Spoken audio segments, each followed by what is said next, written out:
The Damascus Titan missile explosion refers to an incident where the fuel in a nuclear-armed missile exploded at Missile Launch Facility Launch Complex 374-7 in Damascus, Arkansas, on September 18, 1980.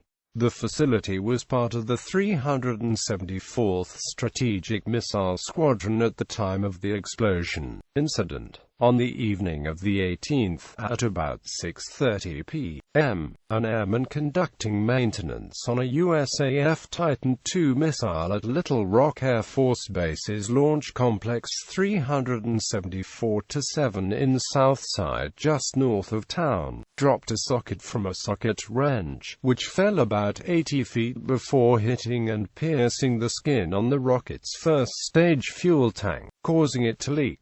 The area was evacuated. This socket wrench was approximately 3 feet long and around 25 pounds.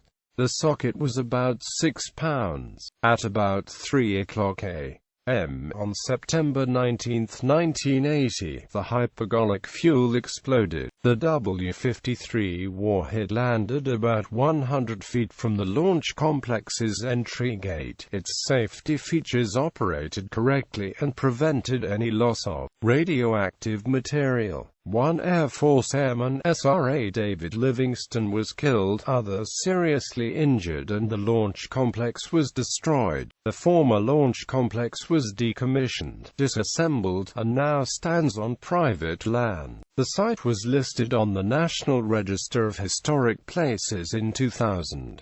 Popular culture. A 1988 television movie, Disaster at Silo 7, is based on this event.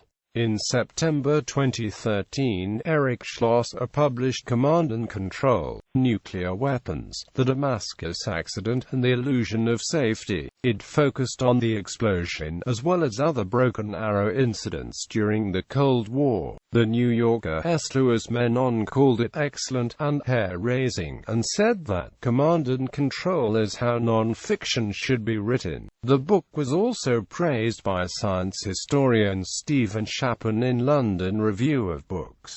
It was a finalist for the 2014 Pulitzer Prize for History. A documentary film titled Command and Control from director Robert Kenner, based on the book by Eric Schlosser, is set to be released in the fall of 2016.